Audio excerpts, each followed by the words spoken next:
Olá, meus irmãos. Obrigado a todos por nos acompanharem.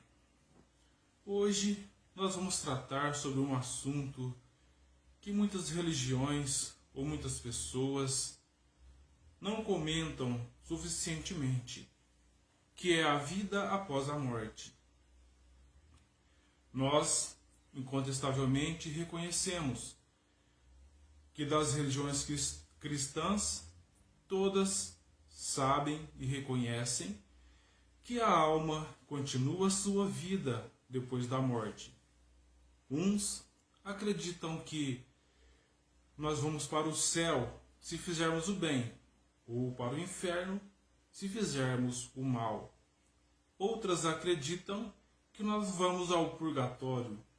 Outras que nós vamos ficar dormindo por um longo tempo até a ressurreição dos justos.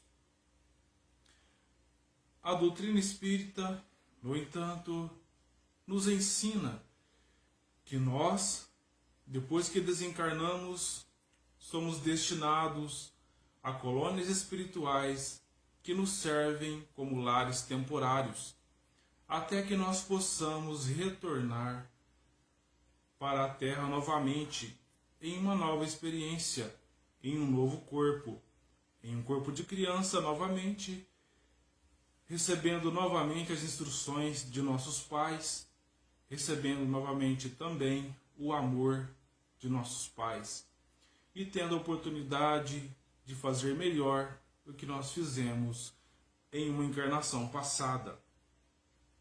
É assim que a alma vai reencarnando e vivendo até adquirir a sua evolução espiritual e um dia se tornar espírito perfeito. Porque, se nós observarmos bem, reconheceremos que numa existência só é praticamente impossível o ser humano se tornar perfeito na maneira de dizer do termo, como se pode dizer. Porque Jesus disse: sedes perfeitos, como vosso Pai Celestial é perfeito.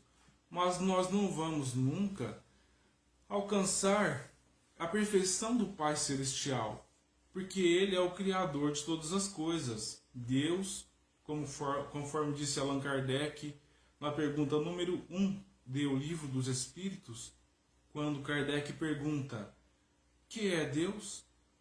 E os Espíritos respondem: Deus é a inteligência suprema, causa primeira de todas as coisas. Ou seja, Deus não é um homem. Deus, até então, permanece para nós inexplicável o que ele vem a ser. Porque é de acordo com a nossa evolução que nós vamos conhecendo e entendendo Deus, o que é e como é. O que podemos compreender já de antemão é que nós sabemos que Deus está em nós e está em todas as coisas, porque Deus também é a energia que comanda e controla todo o universo.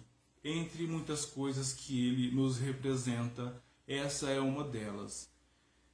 E muitos confundem, pensando que Deus e Jesus são um só.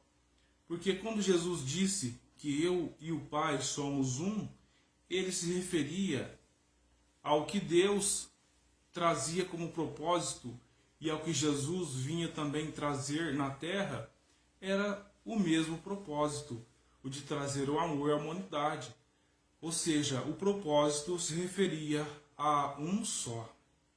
É nisso que Jesus se refere, mas se formos levar ao pé da letra, nós devemos sim considerar que Jesus foi criado como nós, simples e ignorante, e se tornou grande porque fez suas conquistas, optou pelo caminho do bem e conquistou em si a perfeição da qual ele é dotado hoje. E falando de Jesus, todos nós falamos Jesus, o Cristo. você sabe me dizer o que é um Cristo? Pois bem,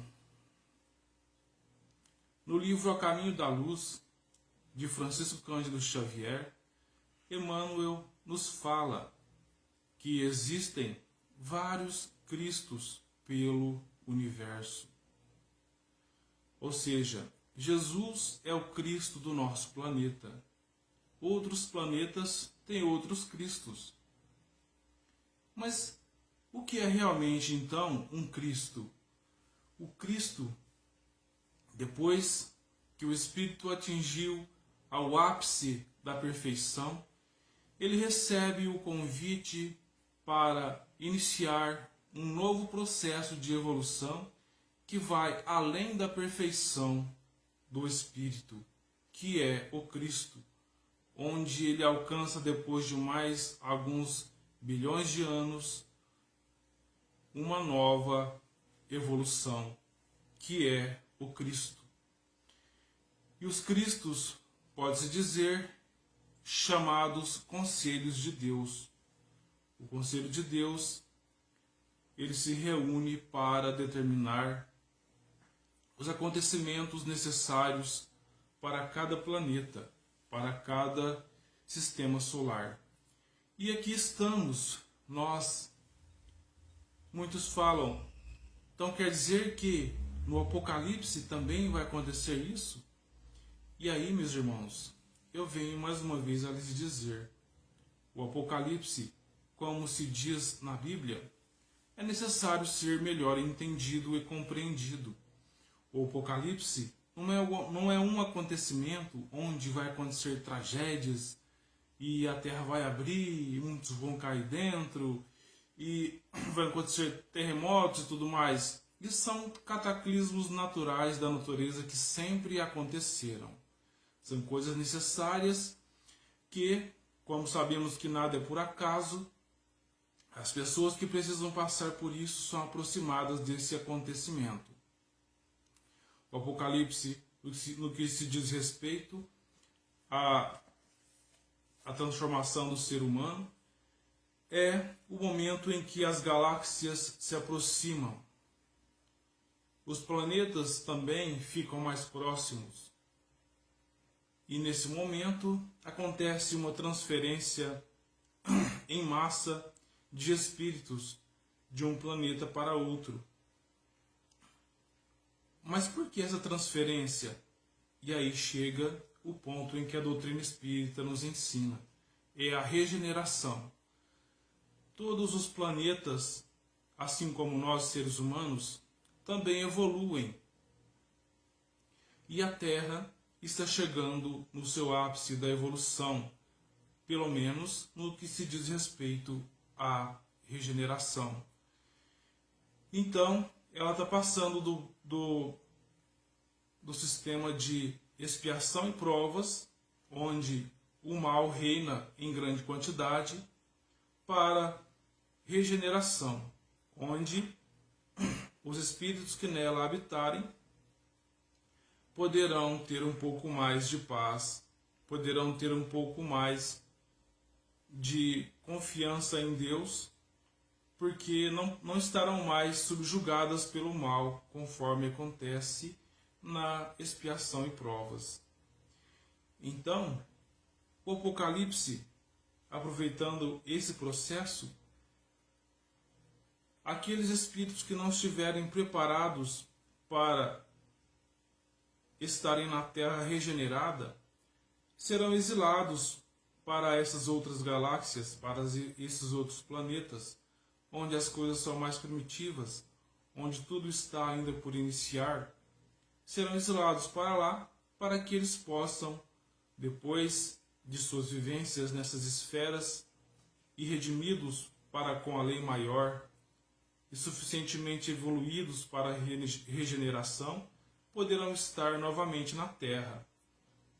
Então, aqueles que estiverem já em condição de regeneração, esses permanecerão na Terra, neste momento de Apocalipse, permanecendo na Terra, tendo vivências saudáveis uns para com os outros. Quai, seu app de vídeos curtos.